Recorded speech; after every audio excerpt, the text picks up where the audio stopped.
This is New Home Insights, the John Burns Real Estate Consulting Podcast. I'll be your host, Dean Wehrli. As the title promises, we're going to bring you insights into everything housing, latest trends, innovations, observations, and issues of the day. We'll bring in colleagues here at John Burns and also some major industry players from all across the country. This podcast is going to be quick, fun, but also hopefully make you think. So see you here every couple of weeks. Now let's get to it.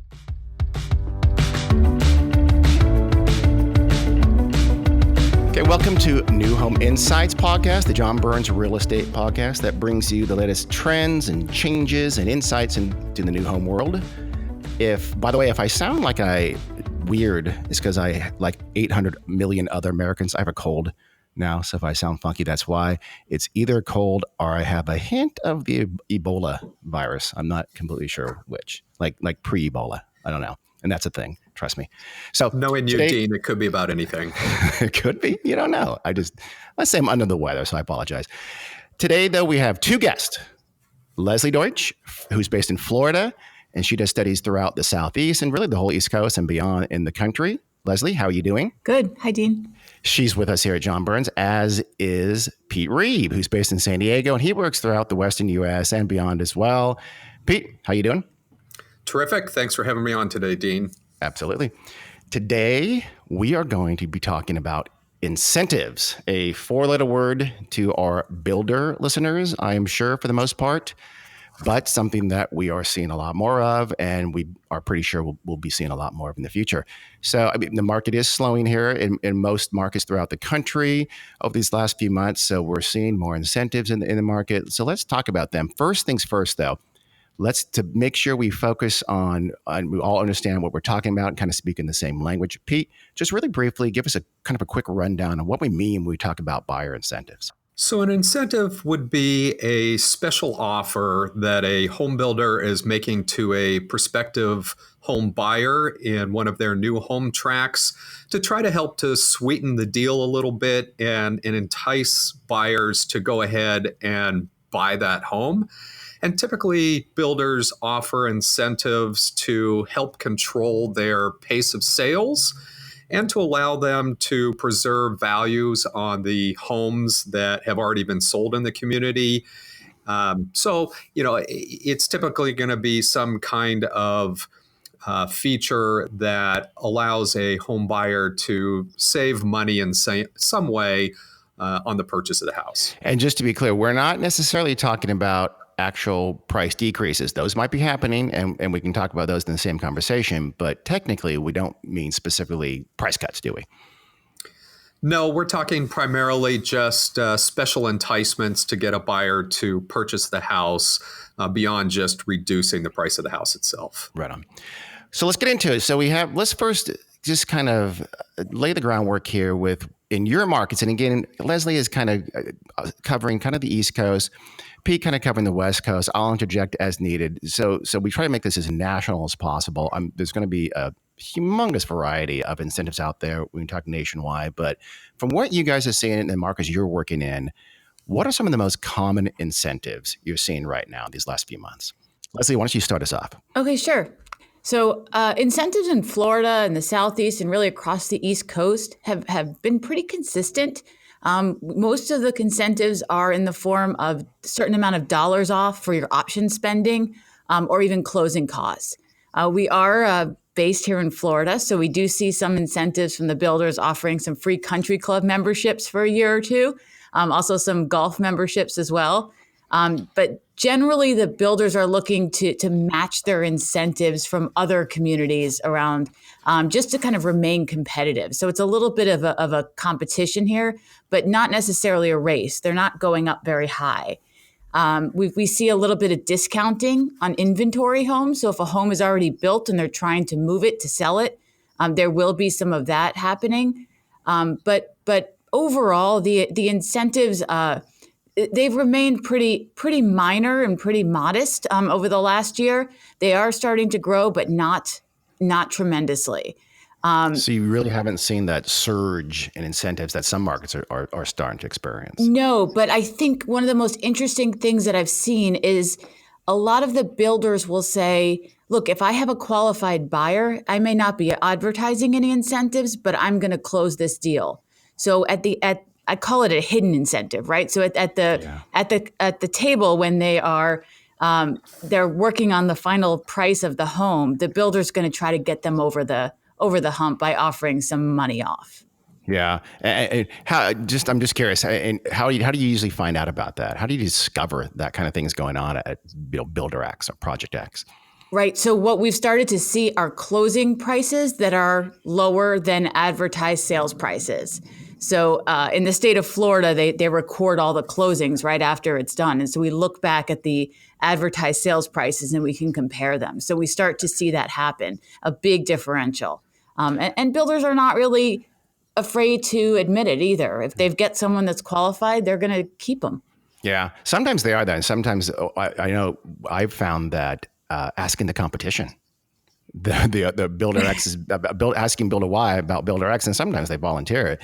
So, oh yeah, I've heard they're shaving $20,000 off that price in real life. Are they offering $20,000 in upgrades that they're not telling anybody publicly? Have you seen that? Right. Pete, have you seen that kind of a thing happen? Have you used that tool?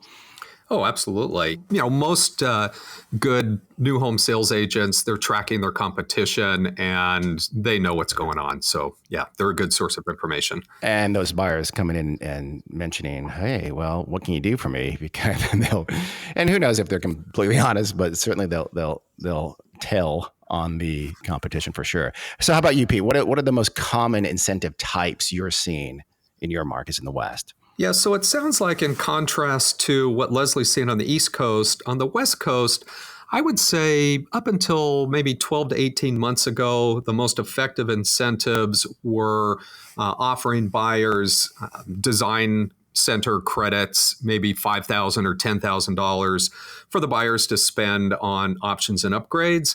But as home prices have continued to escalate, now, about half of the home builders that I've spoken to recently say the most effective incentive for them is to pay for closing costs.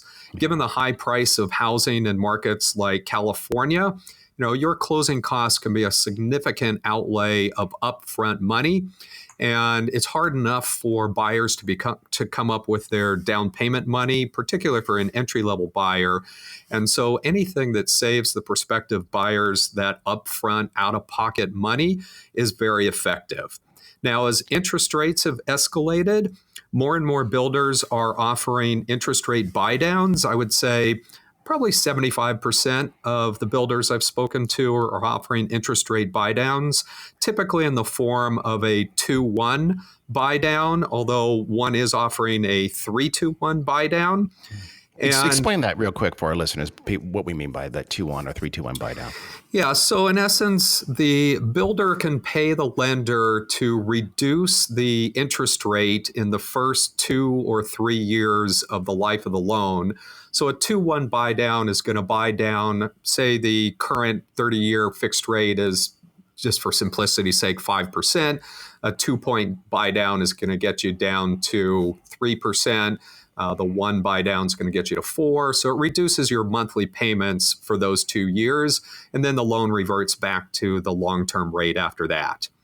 So what a number of builders have told me, though, is that although they're offering the rate buy down and some people are using it, it's almost like a teaser that gets the buyers in the door and gets them interested in the project, but then they end up going for the closing cost incentive because it saves them more money up front.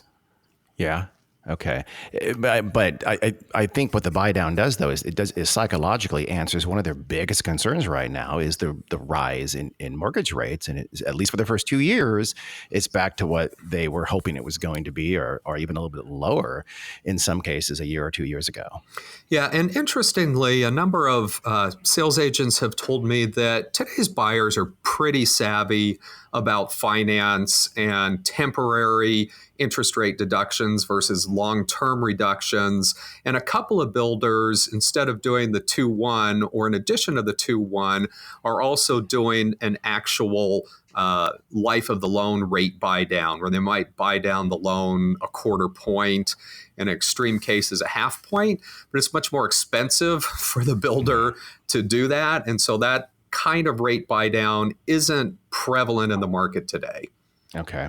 How about decreasing or eliminating premiums? In a lot of the markets, like in Northern California, for instance, you had, let's be honest, kind of fake premiums. You had really artificial premiums not based on a legitimate preferred condition for the lot, oversized or adjacent to a park or whatever.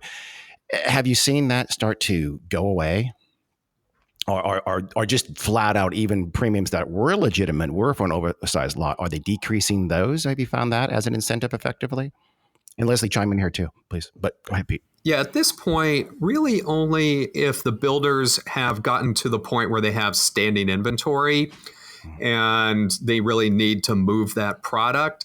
In my markets on the West Coast, that's really the main area where I'm seeing any kind of asking price reductions are on lots that might have very hefty premiums or on standing homes where the builder, because they didn't sell the house during construction, had to put in pre-selected, builder selected options and upgrades that drive up the price of the house. So you might have had a $500,000 base price house with a $25,000 lot premium and $25,000 in builder pre-plots. So your asking price is $550,000. And maybe they've knocked 10 grand or 15 grand off that asking price. So it's still a higher price than a base price house, but not the full price that the builder would have originally been trying to achieve. Gotcha. Lesley, have you seen any kind of tamping down in premiums as effectively a form of incentive in your markets? No, not yet. So it's definitely a different market over here because I would say we don't see the interest rates buy downs yet. And we also have more of a push because we have so many retirees and second home buyers. The options incentives are much more desirable than the closing costs. I mean, we do, depending on where you are. But if you have a buyer that's cashing in on their house in the Northeast or in the Midwest, they're looking for those options incentives so they can spend more money on the inside of their house. So it's very interesting to hear what Pete's saying because it's a very different. It's a different dynamic that happens in a lot of these markets in the East Coast. The lot premiums, I think, Dean, are a good point. They've been rising pretty rapidly. And I agree with Pete is that a lot of them aren't really justified, but they are being achieved. I would say that that's probably the next incentive that we'll see, but not necessarily happening at all today in the East Coast markets. How about, I know that they're not technically buyer incentives, but how about higher broker co-op fees? And broker co-op is where you give a little cut to a little real estate agent who brings in their client into the new home environment and they buy a house. They get a little something like 2%, let's say, or 2.5%. When the market was going nuts in a lot of these areas, you saw that they didn't really need that kind of activity as much as they did. So they saw broker co-op fees start to shrink. Have you guys seen that, them come back or increase or as a form of incentive yet? I haven't. And I'll tell you something interesting I learned today, actually, is we start to see a 5% broker fee and sometimes even higher percentage international broker fee because I'm based here in Florida. So to bring an international buyer, you get an even higher fee. So that is certainly starting to come back, not as advertised as other incentives, but clearly in the market. Wow, that's 5%. Good Lord. How about you, Pete? Have you seen any kind of increase yet in broker co-op? Yeah, so on the West Coast, a typical broker co-op, and just to back up, I would say probably a good 90% of all new home subdivisions on the West Coast are offering a broker co-op program. It's most typically 2 to 3%. Today, it's probably closer to 3%. Although I did talk to a builder just yesterday who has some $1.5 million homes. They've got some standing units. They are currently offering a $100,000 broker incentive to move product, which has brought in some good broker interest. So, That's interesting. For the most part, it's 3%-ish. The highest we've seen is around 6% on high-end standing inventory. And typically on the projects that offer a broker co-op, the proportion of buyers that come in through the co-op program ranges anywhere from about 25 to 75% of all sales and averaging, about 50%. So that's a big number to the builders. It's a big part of their buyer profile. It's funny you say that because same here. Yesterday I was in the market, and in a kind of a middle income sort of a market in terms of home prices, and one or two builders felt like they were going to have to start offering broker co-op where they hadn't offered any, which is unusual. And another builder thought they were going to have to go from the flat fee they had been offering because again the market was going great, they didn't need it as much, to some kind of a percent of in this case probably about 2.5% to sort of match the market. So I'm definitely starting to see broker co-op increase. One more on in terms of what the most common incentives are, just flat out, are you seeing any price cuts at all in your markets? I think, Lesley, the answer is probably no for you. Not in my markets, no, unless it's a poorly executed project that has to have a major repositioning. And there's not many of those, but there are a few. But that would be in any type of market. But I have not seen price cuts. Pete, any at all of those yet? Yes, in my markets, it's primarily on standing inventory homes and nearly completed homes that the builders, they just got to move. They've got to close those houses and move on to the next ones. So I would say typically you're looking at maybe a 2 to 3% price reduction on standing inventory homes. And what happened was that in the first half of 2018, sales were really pretty strong in most of the West Coast markets. But then starting late summer, early fall, sales activity really started to slow, and particularly as interest rates started to rise. And a number of the largest builders had started building a lot of spec product back in the end of the first quarter and through the second quarter, that because of labor shortages and increased time to build and complete a house, they wanted to get ahead of their sales schedule so that they would have enough homes to close at year end. And then as sales slowed, suddenly the builders found themselves with some standing inventory. So unfortunately, that has driven some of those asking price reductions on those standing inventory homes, because there are more homes available now than you typically might expect. And you typically see seasonal slowing in sales activity at this time of year, which has happened. So you have the seasonal slowing on sales with more homes available. And so that's created a little bit of a buyer's market where, as you had said at the beginning, Dean, a lot of savvy shoppers are just walking in the front door and asking a sales agent, hey, what are you going to give me? What you got for me today? Yeah, absolutely. And it really is a catch-22 for builders in that most buyers want something that's fairly immediate, is move-in ready or close to it. But to do that, builders have to take a lot of risk by speccing those homes.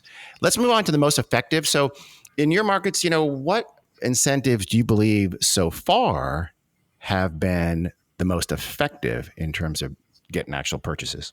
I can start. So sure. The ones that I think that are the most effective are the ones that are clearly advertised. And I say that when you walk into a builder office and you get a sales office and you get a sheet that tells you exactly what your incentives are.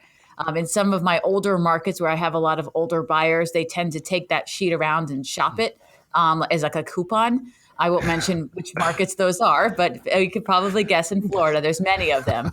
But I'd say Florida, from my perception. But, imagine that. But I think that the clearly advertised ones really do bring people in the door, and they like to see that and understand the deal that they're getting. Okay. How about Pete in the West? What so far has been the most effective? You mentioned maybe the buy down is more of a get in the door as opposed to being an effective sales tool. Does that sound right? Yeah, so I would say it's a combination of having a very strong broker co-op program, especially in the very competitive market areas, to bring those real prospective buyers in the door. And then having, right now the builders are telling me that more of them are saying it's the closing costs that are helping to get people over the hump to save money up front. But of course, buyers are going to take anything that you're going to give them. And, I would say in a lot of cases, you end up getting a mix where the builder is going to cover your closing costs as well as a design center credit. And, between the two of those, you get to kind of, pick out your dream features and save some money up front. So it's probably the combination of those three things that are getting most of the buyers to go ahead and sign on the dotted line. Yeah, I've always felt that the kind of something off on options it makes sense that that'd be the least effective, because at the end of the day, what kind of options you buy are completely discretionary to that buyer. And you don't have to option up and really upgrade the heck out of your home. So getting a little something off the options, to me, just doesn't seem to be as effective as something like a closing cost or even a rate buy down that's actually effectively putting money in your pocket. Yeah, and I would say there's a big difference by price range as well, that in the entry-level segment of the market, probably 50% of buyers in a project aren't going to spend, more than a couple $1,000s. Whereas in the $1.5 million price range, you might get people spending $100,000, $200,000, $300,000 on options and upgrades. So it really varies by price point. Yep, definitely. How about, are you seeing any, I think I know the answers, but let's go over it briefly here on this. Are you seeing any markets at all that have absolutely been completely stable over these last few months in terms of incentives? Lesley, I'll start with you again, because I think the answer is probably yes, and quite a few. Is that fair to say? Yes, except for the sort of events that builders will have or sales. But it's been pretty stable here on the East Coast. But like I said earlier, I think that hidden incentive is really starting to come in, where the builder will make a deal at the bargaining table right before the home is closed. So there has clearly been a slowdown in traffic and sales recently. And I think that's where the incentives are coming. And not to say we're not going to start seeing more and more incentives, and I do expect that. But right now, I think it's been relatively stable. Yeah. And you haven't, okay, let's flip it before we go to Pete. Have you seen a handful of markets where you have in the eastern part of the country where you have seen a fairly dramatic increase in incentives already? For me, yeah. No. Okay. Yeah, it sounds like I have not dramatic increase. Okay. I've seen competitive increases just a little bit here and there, but it's been relatively flat. Okay. How about you, Pete? Are you seeing any? Well, again, I'll flip it back for you, because I think here in the West, we're definitely seeing incentives become more ubiquitous in almost every market. Have you seen any that have kind of weathered that storm better than others, and the incentives are still pretty modest? No. Okay, so it's pretty universal. Bottom line, yeah, the markets that I work in, and I've talked to about a dozen builders in the last day or two. Most of them are telling me their incentives today are about double of what they were at the same time a year ago. But that may not be as bad as it sounds. A year ago, a typical incentive in a lot of market areas was maybe $5,000, maybe $10,000. So today, instead of $5,000, it's $10,000. And yeah, that's 1% on a $500,000 house, and every dollar of incentive that you have to give cuts into your bottom line. But for the most part, most of the builders I've been talking to, they're not really panicked at this point in time. They're saying, yeah, inventory's up, but the underlying fundamentals of the market with job growth is still really strong, and unemployment is low, and wage growth is good. And, we think we got a little, ahead of schedule on construction. So maybe we have, a few more standing units than we would typically expect to have. But I'm not seeing a lot of sort of panic incentives where you're giving away the farm, with the exception of maybe one or two pockets of really high-end housing where you have a lot of competition and a pullback in foreign buyers.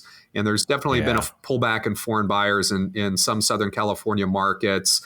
And that's where you are hearing some of the $100,000 to $200,000 on a $2 million house, but it's still pretty rare to hear about that. The vast majority of incentives in my markets are in the $10,000 to $30,000 price range on $500,000 to million plus value homes, maybe up to $50,000 at the most, at the $1.5 million to $2 million range. Although, like Lesley said, I think there is also the kind of wheeling and dealing that'll go on that is not advertised that a builder might be willing to do to get that year-end sale. Yeah. And let's remember, when we're talking million, 2 million, that's the ethosphere for the vast majority of the country. So we're kind of, but unfortunately, we only have so much time here, so we didn't have a whole bunch of folks. I mean, John Burns has folks all throughout the country who can talk about the middle of the country as well. Lesley, have you done anything in some of those other markets outside the East Coast? Are you familiar with how they're doing, say, in the Midwest or the South Central or Texas or so? Can you speak to that at all?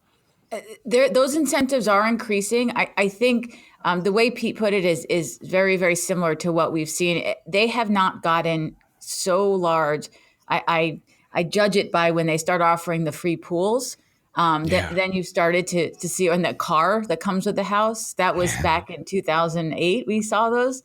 It has definitely, and Pete, I can even attest to a lot of markets in Texas and Florida as well, that see that $10,000 to $20,000 range, which is off of a $300,000 to $500,000 home. So very similar in percentages wise to what you were talking about.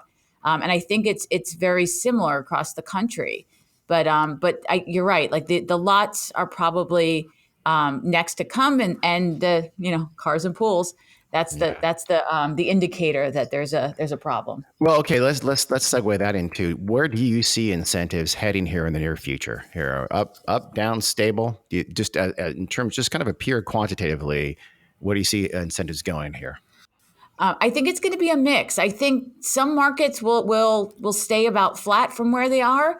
Depends on the supply in the market and the demand, obviously. But overall, I would say an increase, but probably in different forms, some options, some closing costs. I think that you'll start to see a little bit of an increase over the next year, especially with our interest rates going up like we saw today.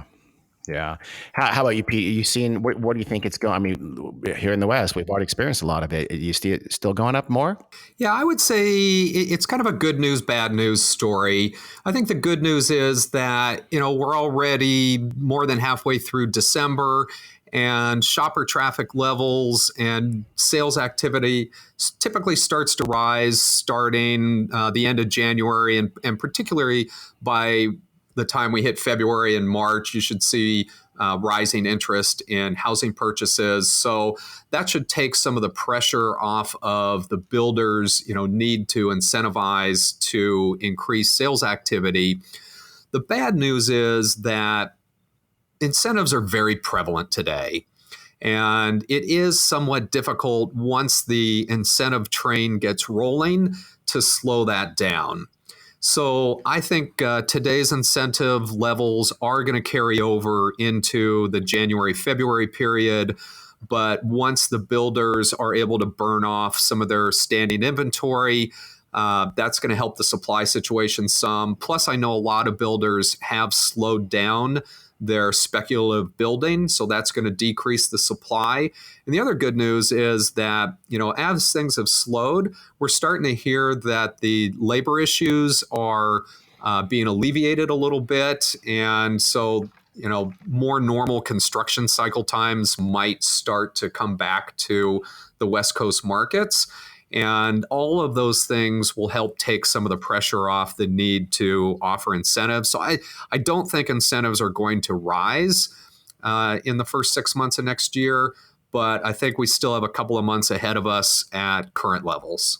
That's a great point, by the way, about the kind of the incentive train gets going. I mean, it becomes kind of a self-fulfilling prophecy, because buyers think, I'll wait for the next increase in incentives or decrease in actual pricing, and it'll kind of sap any urgency they might have had. Yeah, for sure, because they'll look at the incentive being offered on a standing inventory house and say, well, I don't want that house. I want this one over here in your next phase, but I want the same incentive. So, a lot of builders are going to capitulate and say, yeah, okay, we'll do that for you. Yeah, definitely.